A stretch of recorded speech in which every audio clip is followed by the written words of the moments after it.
Hello and welcome to, I don't know, Thank You Fellows podcast. I think this is probably Thank You Fellows podcast.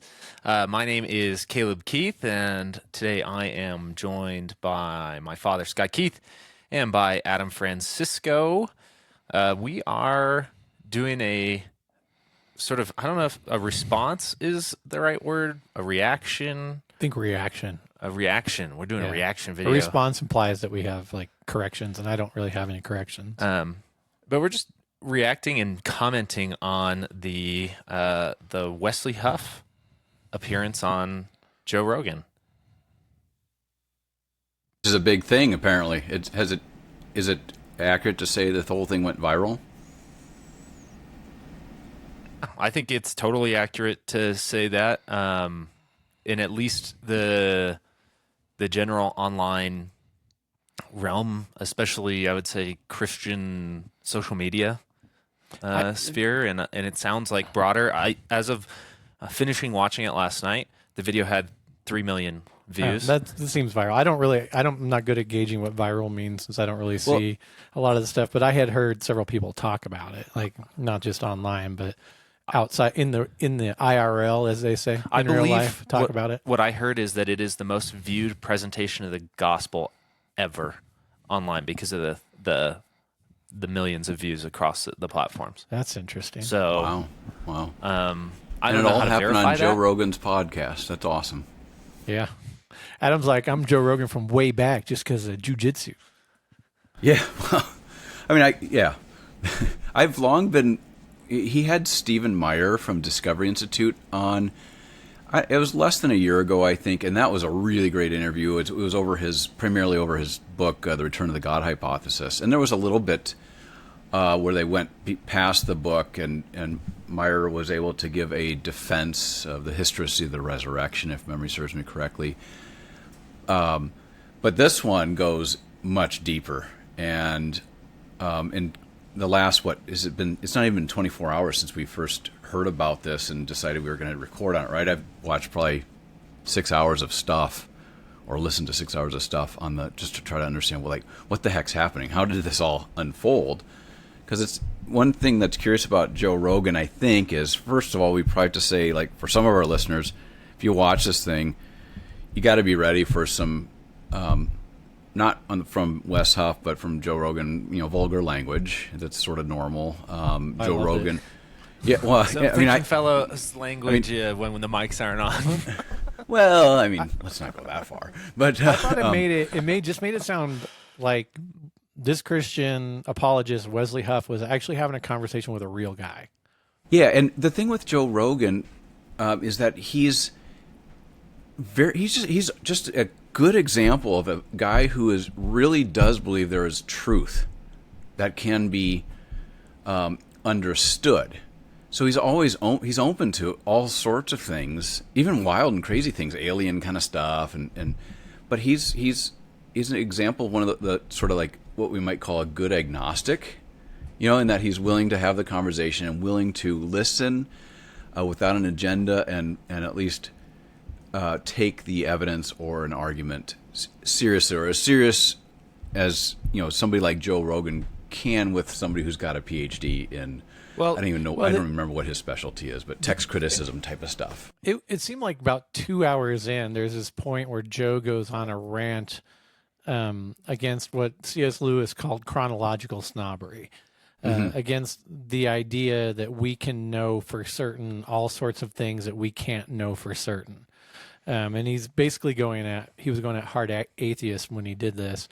But the same thing kind of came up when he was talking about sort of the new views on dark matter and how scientists, when they're really doing science, have to be willing to change their opinion all the time. But what's the scary thing about that is that, in that section, they're talking about the new views on dark matter, but they didn't really bring up that this was talked about as certainty. Like the previous view has been talked about as certainty until sort of the new evidence come out. And I think they touched on that a little bit, how frustrating it can be to the rest of us when we've had shows on this, when science oversteps and every 10 years something is true. Just uniformly, unarguably true, and then 10 years later, those same people come and tell you Yeah. that thing was false. Yeah, it's supposed to be empirical. It's supposed to be open to the evidence. You're supposed to talk about it in probabilistic language, and it's spoken of as certainty, and then it changes. And the funny thing was on the dark matter one is that the way he, and I'm not even sure he was describing the new theory right. He probably was. I was or wasn't. I don't know. But the way he was describing it, the first thing my mind went to is like Age of the Earth stuff. How, everybody says the Earth has to be this much older because we know this and this. And one of the big ones that's used is how long it takes for light to get from a star that's far, far away to here, that it can't happen in this amount of time. And I'm like, okay, but in the space between universes, time works differently, huh? I think, and Huff was very kind to him on even those kinds of things, because you could tell he knew that those kinds of theories is a speculative type of science, not an empirical type of science, which is coming up with hypotheses to meet needs as things get trampled. And so then they're always filling in a gap when some other piece doesn't work. It's basically like writing a space novel. Yeah. And Huff was just like very kind. He was like, "Oh, that stuff is crazy, and I'm not a scientist." And that was good. He's like, "I'm not a scientist, so you're outside my lane here." And moved Joe to that bit. His lane, though, is an interesting and very specific lane. And Adam, I think you'll appreciate this. The thing I loved about the guy is that he's got a real specific lane. Like you technically do, I technically do, but whoever educated this man, I would guess, starting with undergrad forward, like Rod did to us and to Caleb even to some extent, taught him to be a theological generalist too. This guy could have conversations on wide-ranging topics that were not just his very narrow and very specific specialty. And I really appreciated that, because that is not something that everybody can do. And he was very good at it. Yeah. Well, I tell you what, the one thing I didn't like about the interview is the way it made me feel about myself. I was like, here's this 33-year-old guy, and I've subsequently learned he has 3 kids. I just assumed he didn't have kids, so he didn't have that sort of distraction. He talked about at least his wife. Yeah, well, and he's just absolutely brilliant and real. I mean, he embodied the exhortation to always be prepared, and he was definitely more than prepared to give a reason for the hope within you and to do it with gentleness and respect. Yeah, absolutely. And I was like, man, I've really failed. That's ridiculous. That's just me being self-loathing. That's ridiculous. If the certain amount of things that this guy couldn't control and that you couldn't control, and you ended up on a platform like that, you'd be very willing and very able to have that kind of conversation where you are with kindness and gentleness defending the faith, because you've done it your whole life. That's ridiculous. I do think well, it's just me being, I was in Britain for 3 years and they're all self-loathing, so I kind of picked that up from them. But really I'm okay now. Kelsey, really did. Kelsey helped talk me off the ledge a little earlier. So that's Kelsey from 1517. So I think the thing that made the interview impactful, why it's getting circulated more than past apologists or even the initial debate, which got him on this with Billy Carson, is the thing that people sometimes find frustrating about Rogan, which is that he's willing to have people on that he isn't arguing with primarily. He'll ask questions. He might even ask a clarifying question or question that implies he believes something different than the host. Like he did that when it came to the resurrection and some other things and evolution. When he starts talking to him about I forgot which sort of pre-Neanderthal. But Rogan doesn't come on there to argue a lot, and he's willing to just let the host's position or the guest's position stand as they present it and get corrected later. Joe has had many interviews where so-and-so comes on, then somebody else comes on and corrects them, and then somebody else a year later says something different, and just sort of let the information stand so that the audience can hear the information. And I know that people find that frustrating because they're waiting for Rogan to pick a side when it comes to the various different sides of the coin he's done, whether it's on politics, pick Democrat or Republican, dude. Why do you have Bernie and Trump on? Why have people who do this evolution and aliens and all this stuff, and then these Christian apologists? But that's what made it so that somebody could give a very, what I would call, normal, simple presentation of apologetics, like especially the last hour where it got specific. There was nothing, and this is not insulting, there was nothing extraordinary or special about the arguments. They were the standard evidential and textual arguments for the resurrection, for the reliability of the New Testament, for the transmission of the Christian faith. As for instance, when Rogan was saying, how do you know Jesus actually died on the cross? Did he actually die? And then he gives this case. There was recently a guy who was going to have his organs harvested, and he's on the table, and they're about to harvest his organs. All of a sudden, he wakes up and like, I'm alive. And he's like, couldn't that have happened to Jesus? And so Huff starts going into, all this common stuff we would do. Romans are very good at crucifixion. They were specialties at it.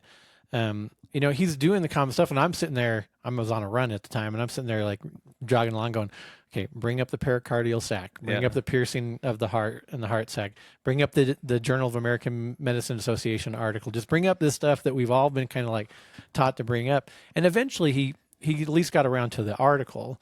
He didn't get around to the specifics of the article that actually talked about how they could know forensically from the reporting that Jesus was died by a couple of things, including the pierced side and the puncturing of the pericardial sac and blood and water flowing out, meaning that his heart had stopped and circulation had ceased. But he did all this kind of stuff that Caleb said is like, if you've got a little bit of evidential apologetics training, you've heard this before, you've done this before, and it isn't like extraordinary in a sense. It's probably not, it just means 10,000 people in the world that could do it. Maybe there are, but there's the space, enough. The space to let that breathe was great. Where it's and I'm not criticizing Huff, by the way. I thought he did an excellent job. Where it's been so impactful is, funny enough, not just like this argument or debate or, going to your friend who hates Christianity and yelling at them about some journal article. It was just like, do the normal stuff, but on a platform where people listen to Joe Rogan to just hear information tossed out into the open and sort of question for themselves whether it's true or not. And so there's some... Well, and when you're on a platform like that, you got to keep it, not to sound too bro-y here, you got to keep it real.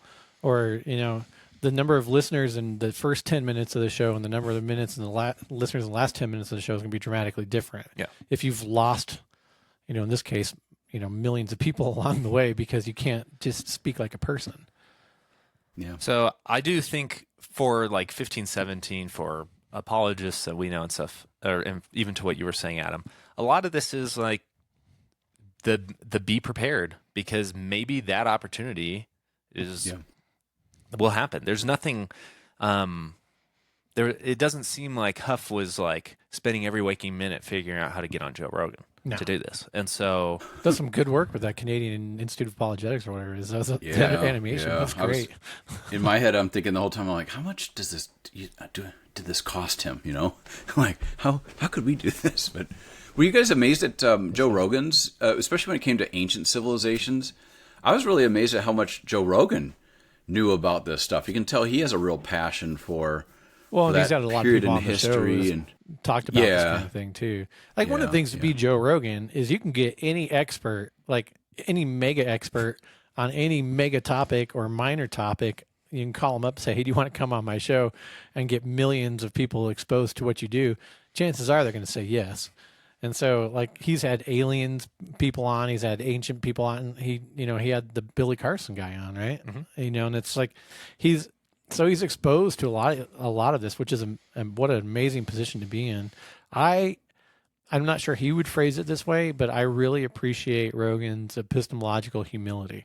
Like it was really good to hear him just say, there are things that we think we can know, things we can know, and things that we just can't know. And you gotta be pretty humble about that. And I was like, man, I'm not sure you could ask for more than that in somebody that you're having an apologetic conversation with. Yeah. Did you see the part where Wes Huff had actually made facsimiles of, I think it was P52, like, I think it was two different fragments. It was amazing. This is this is just bananas, as Joe Rogan was referred to. Just how incredible this thing went. Well, maybe he sells those things on his website too. Now I want one. Oh yeah. That'd be the pocket copy of the Gospel of John. That was rad. Yeah. I thought that was.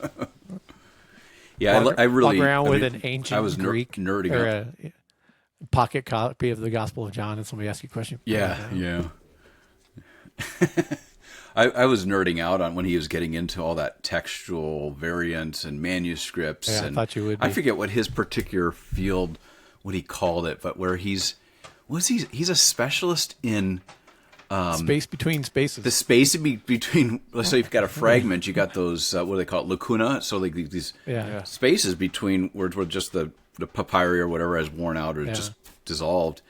And he's an expert on how much space you would need, so he can detect forgeries. So there was one he mentioned, I forget which one it is, that fairly recently has been, that for a long time people were like, oh, this is great, this is early whatever century in, I think, in late antiquity. And he's like, no, there's not enough space for these words to fit, so this must be a piece of papyrus that carbon, in terms of carbon dating, dates back to that time period, but somebody's put in, wrote in the script on very old parch or a papyrus.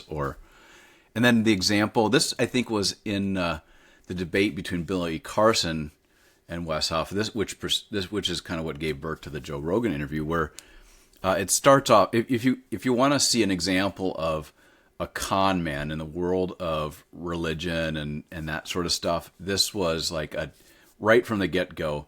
Huff, with a smile on his face and with all gentleness and respect, exposes this guy as an absolute fraud.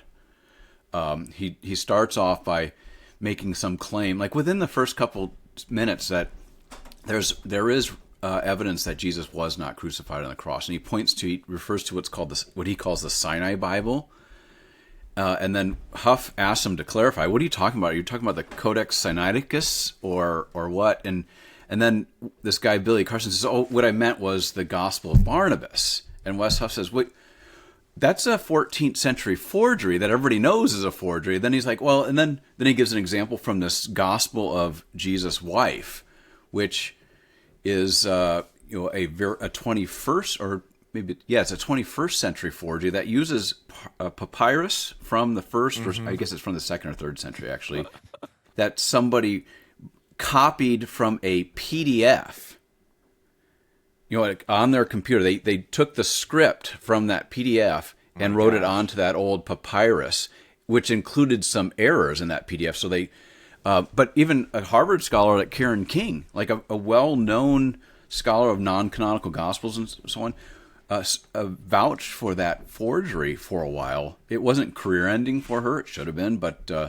it did certainly lose her a lot of credibility. Your career, my lord. Yeah, we know that's the thing with this guy Billy Carson. I don't know who the heck he is, so I did a little searching. Apparently, he's got, he's quite arrogant.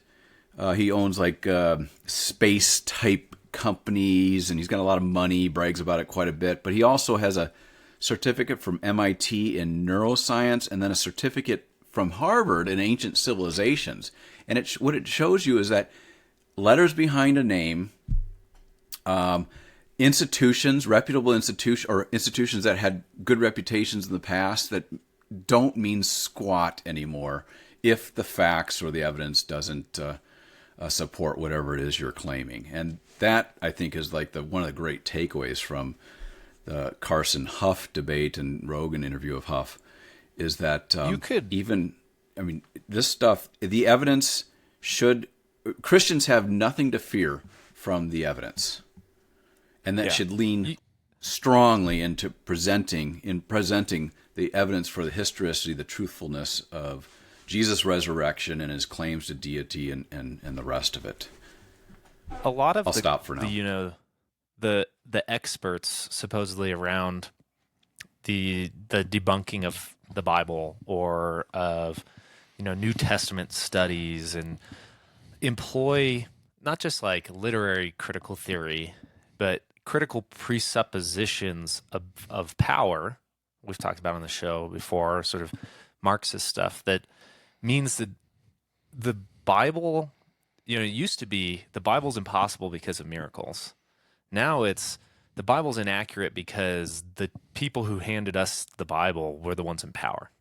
Yeah, that was always going to be the worry, like back in the day with postmodernism, right? Coming in, is that all the Bible wasn't necessarily going to be. It wasn't going to be like a materialist objection that miracles couldn't happen. It was going to be that there was just so much bias in the reporting of what happened that you could never And trust so people want to believe, like whether it's Carson or these New Testament scholars or whatever, that a forgery from the 21st century is true because it undoes what the Bible says. It shows it shows the bias. Yeah, or that Barnabas would, the Gospel of Barnabas needs to be true for some of these people because it would contradict the synoptics. And that I'm glad that stuff like that through this exposure is being put on display for people, because it's hard. Like the scientism of our age means that experts with letters or who can talk about that with confidence can sneak those presuppositions in and just call it science. So now science includes the presupposition that if the authority of the church handled the Bible, it must be incorrect because that's an authority that would have put dissenting voices down. And so the dissenting voices must be correct because of the dynamics of power. Yeah. And somebody like Huff just does a great job because of the textual history. It shows he just knows it like the back of his hand. This actually doesn't really have to do with dynamics of power. Yeah. Like those texts just don't exist. Yeah. It was great. And it's just like emotionless too. Just like I'm not upset about any of these things. It's just this is kind of ridiculous because of X, Y, and Z. And let me tell you about this text and this text, and let me tell you about naming and how that. I was like, man, this is good stuff. Yeah. Yeah. Did you have any? He's talking about how he did he say he taught himself Akkadian or something like that? Yeah. And he tried to teach himself Sumerian. No, you're like, what? The thing that he said that I thought was actually pretty good is that he spent a year trying to teach himself Greek, and then he took a Greek class and he found out how how inadequate it was to just teach yourself Greek. He said a couple other things about learning Greek and Hebrew that I thought was pretty awesome. He said when you first start out, Greek is easy because there's a lot of cognates. And you can kind of recognize the alphabet, but once you get deeper into Greek, it becomes harder. And Hebrew is the exact opposite, because at the beginning, fewer cognates, the alphabet's more difficult to pick up. But once you pick up, it is easier because there's just less to it. There's less to learn there. And so the deeper you get into it, the easier it gets. I thought that was great. I thought it was awesome when Rogan's like, and who could even ever figure out where to learn Hebrew? And he's like, oh, actually, you can take every university you in can North take America. Hebrew at every graduate school in North America. I thought that was awesome. I was like, yeah, you can, especially ones that have any kind of like connection to a classics program or something like that. Sure. And even easier, by the way, if people are listening, even easier to find a place that'll teach you Greek. So yeah. Did you have any criticism? I have one criticism, but I'm curious to see if you have any criticism. I just want to state, in case Wesley Huff ever listens to this, I'm doing a criticism here as an armchair guy that if I ever did get the opportunity to do something like this, would take it and would probably mess up a couple places. And I know that. So this is not like a deep criticism. This is not like, I think you did a bad job. You did an amazing job overall. It's just, there's one thing that I heard. But anyway, I was going to ask Adam first. Do you have any criticisms? I in listening to it was looking for things, just so we'd have something to talk about, and I don't know. I can't recall anything. I mean, I thought it was just absolutely wonderful. I mean, Kelsey is having me write a blog piece on this. So that's my work over the weekend, and I was listening pretty closely because I was, I want to have something to talk about, and I just think it was as some other YouTube channels, I guess, or whatever they're called, is calling it was a masterpiece or a masterclass in Christian apologetics. Both the debate with Billy Carson and the conversation with Rogan. It sounds like the debate was. I don't know if I'd call it a master class into Christian apologetics. He did a great job in Christian apologetics, but it's not like it was a master class is formulaic, start here, go to there. It wasn't that's that. what they're using the term rhetorically, I think. It was a masterful conversation in the art of apologetics. I will give him that. Hard down. I mean, just hardcore. My one critique is a very Montgomeryan critique from Sensible Christianity. And it's where Montgomery warns people to be careful not to give somebody a problem they don't already have. And I thought there was one area where he possibly did that. It's when Joe Rogan was asking about, it was kind of in that same vein as did Jesus die and all that. And it was just a little bit after that. And they start talking about the fact that Wesley Huff first says something to the kin that ancient people weren't dumb. They knew when people were dead, right? And we say that all the time, right? When you're doing apologetics, one of the things that you can point out that people assume that ancient people were stupider than you because you have all this education available to you and you didn't. They're illiterate peasants, as sort of the famous, I forgot that cosmologist guy said. And then he starts going in to this idea that these ancient people. So anyway, my point is that you use that in an apologetic conversation to say they're not different than us. They knew when people were dead, and they didn't expect dead people to start walking around again 3 days later. Right? They weren't dumb. They knew when a dead person was put in the ground, they stayed in the ground, and that's where they were. Right? And that they're going to rot. And you can use the examples of like Lazarus and Jesus saying, come out, and Mary going, he's going to stink. He's already started to rot. What are you doing? Right? So you can use all of these examples in here. And that's usually the path that you go with that. And then Wesley Huff, right after that, started saying how ancient people would have been much more expecting for miraculous things to happen than we are. That they were more accepting of miraculous things like a resurrection than we are. Now, he could be right, but in the way I've always been taught to have that conversation, you don't actually say that. And I think from the biblical text, it's pretty clear that when Jesus turns water into wine, people are pretty shocked by it. Like when he raises Lazarus from the dead, people are pretty shocked by it. They're like overwhelmingly shocked by it. When he makes blind people see, deaf people hear, lame people walk, they're pretty overwhelmingly shocked by it. I mean, if you read the Gospel of Matthew, every time he does one of these miracles, people are not like, yeah, this kind of stuff happens every day. They're more like, holy cow, what the heck is this guy doing? Right? And in fact, they'll even get mad at him for doing it sometimes, like thinking that he's like bringing in demons and stuff like that. So I thought that was kind of interesting, and it wasn't where Joe Rogan was going.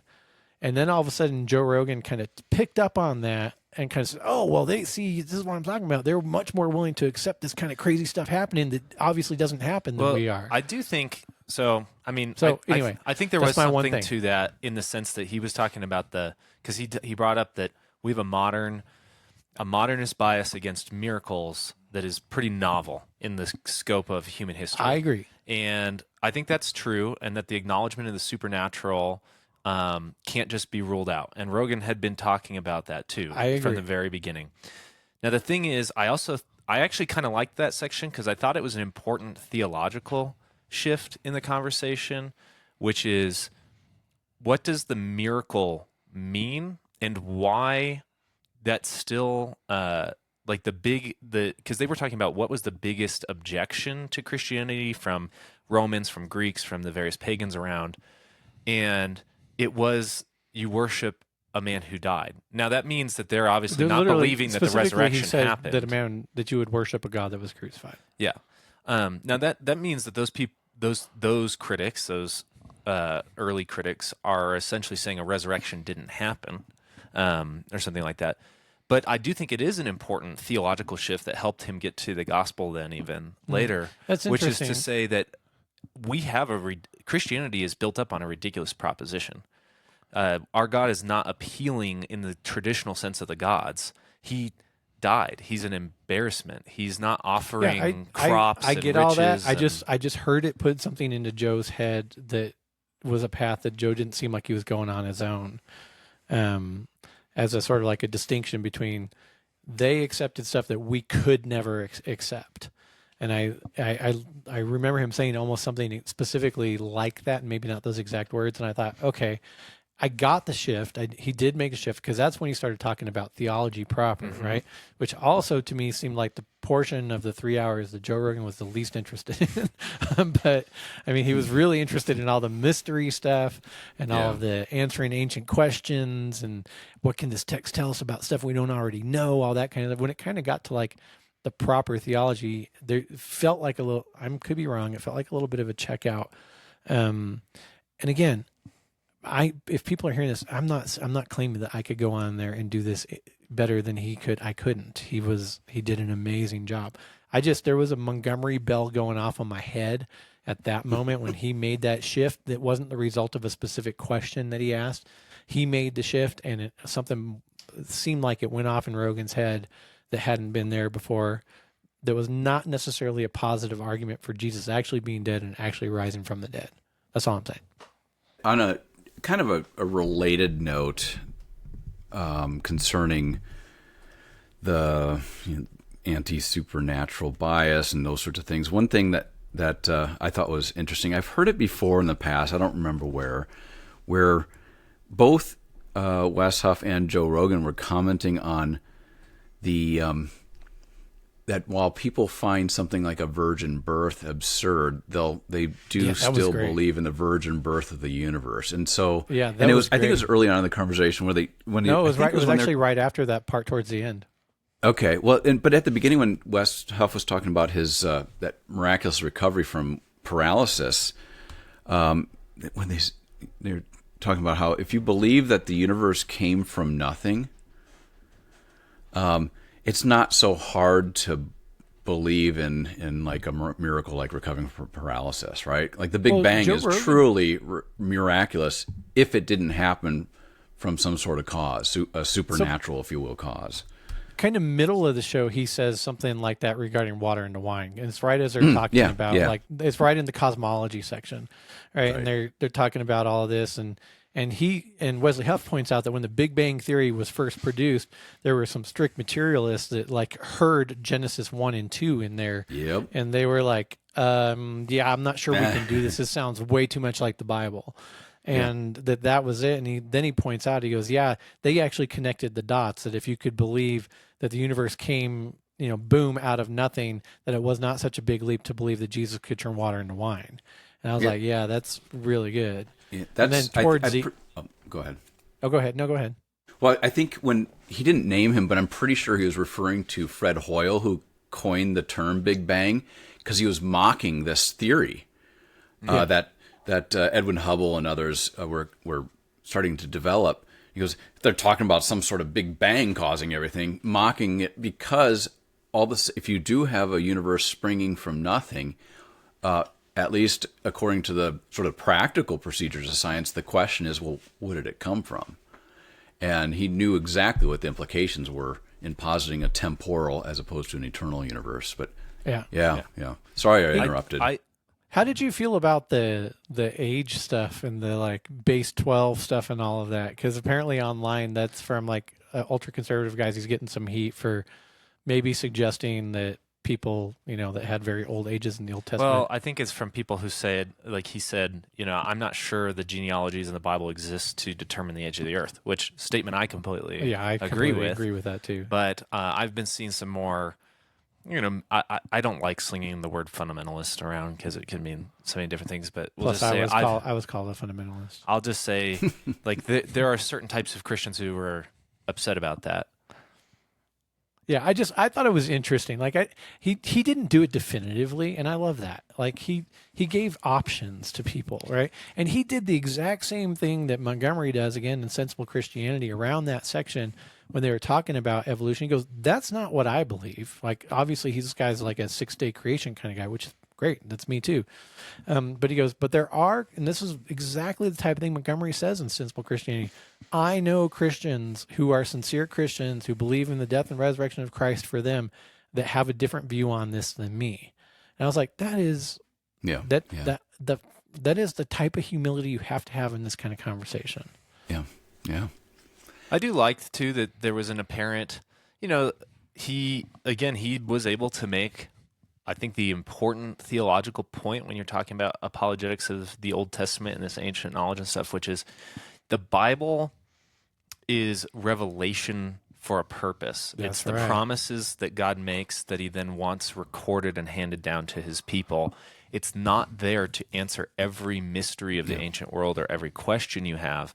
And if you start treating it only like that, you're not using it as, it's not scripture anymore. It's not why God gave it. And that is pretty strong. Now, that's not to say that the archaeology in it is untrue or the dates and places or whatever. It's just saying that the purpose is not a handbook to your curiosity of the ancient world. The purpose is to, from all of time, deliver the promise of the forgiveness of sins, the coming Messiah, the death and resurrection of Jesus Christ for you, for the forgiveness of those sins. And yeah, I just don't see getting mad at that. Now, I know a lot of people who think it's a handbook to all of the knowledge possibly contained in the entire universe.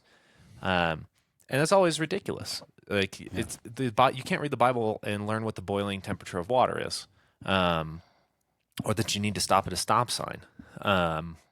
So like a bunch of different things, or how to teach Adam to turn down his microphone, or what the bricks were made out of in Egypt.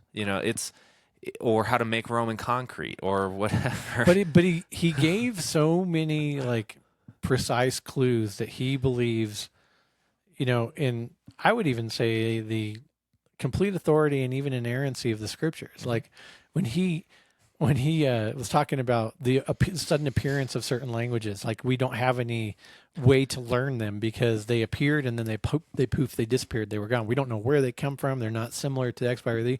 And he goes, yeah, there's a story of the Tower of Babel, and all of a sudden, like God, they're speaking one language and he breaks it all up and he breaks it into a bunch of different languages.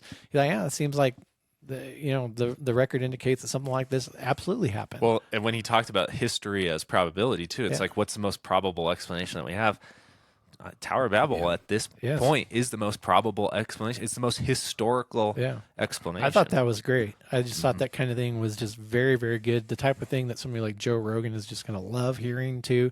Playing to his strengths and his interest, which is absolutely what you do in an apologetic conversation. My hope for this conversation with Joe Rogan is that it continues. Because I know that conversations like this have to happen over the course of time, and Joe Rogan needs to hear the gospel again and again, and that we trust that the Holy Spirit will work on him and be efficacious through it. Can we talk about how there was, in the last 2 minutes, a shift? That was so good. Like there's a shift to what we've talked about before with apologetics. Where, calls Jordan Peterson wrong. Yeah, where he uses that as a transition to talk about what Jesus is really teaching. Well, and it's preceded by a question the Gospels, all three of the Synoptic Gospels ask.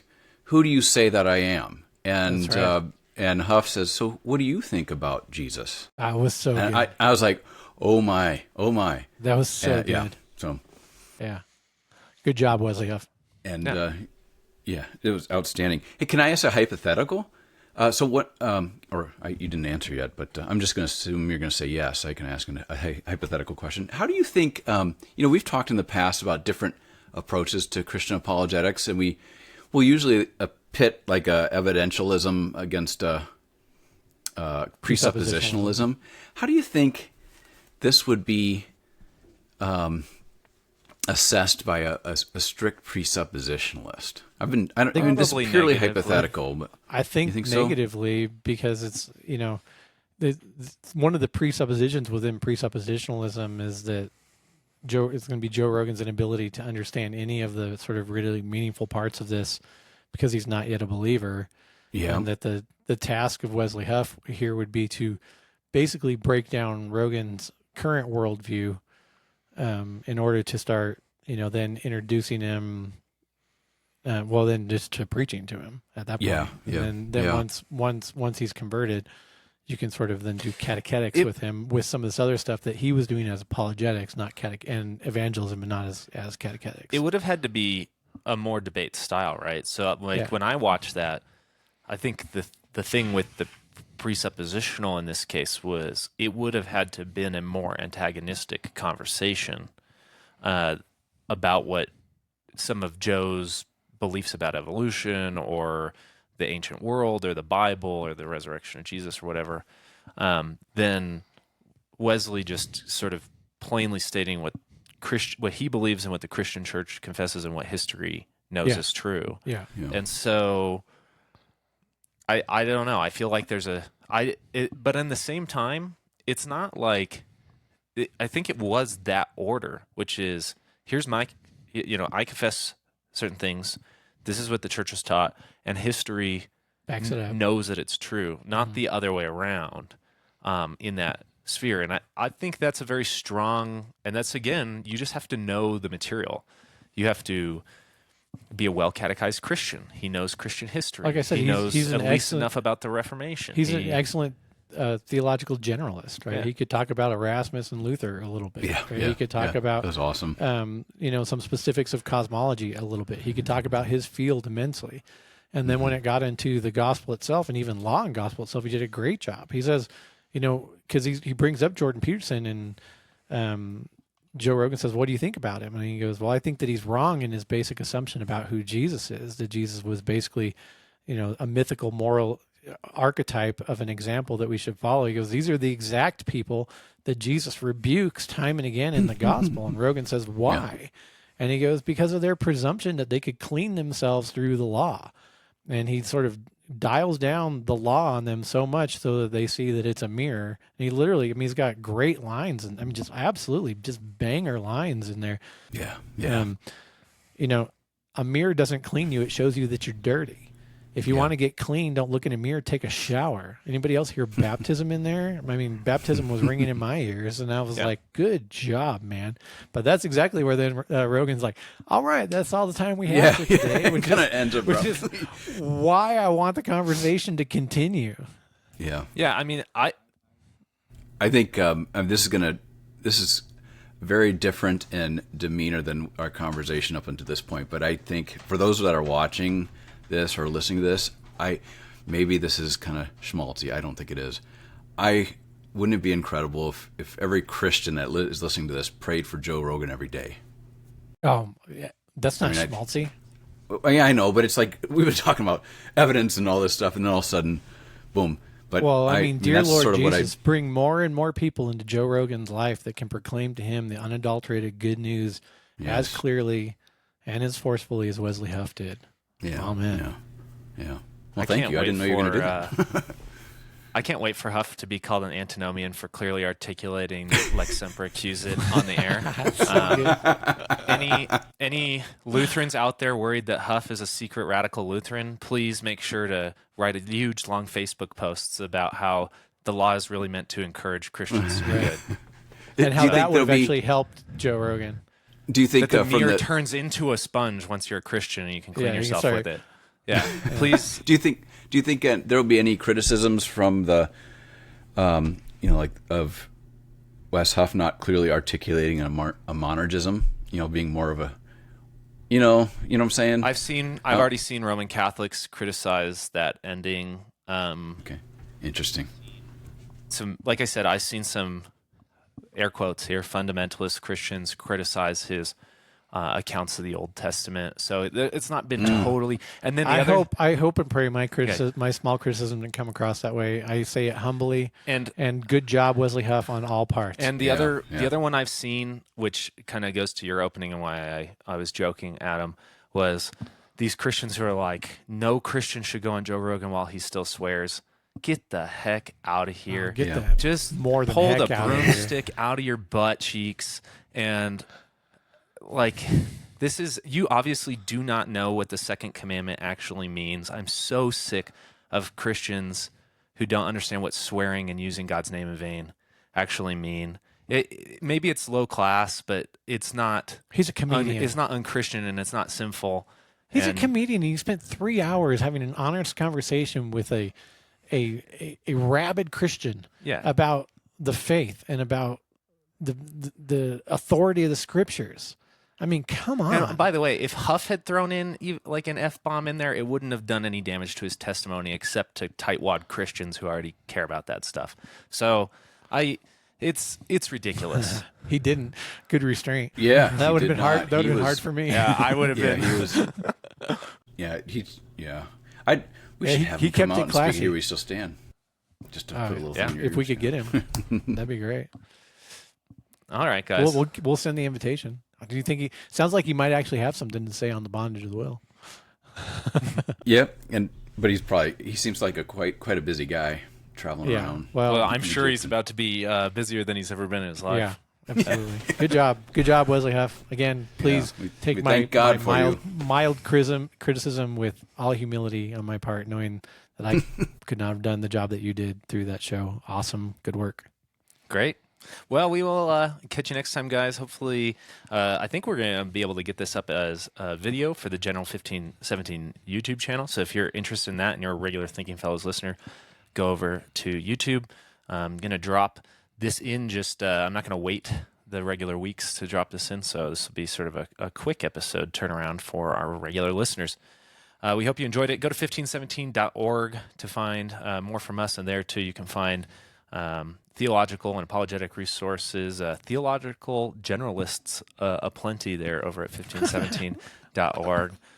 Thank you for listening. We'll catch you next time. Bye. Bye.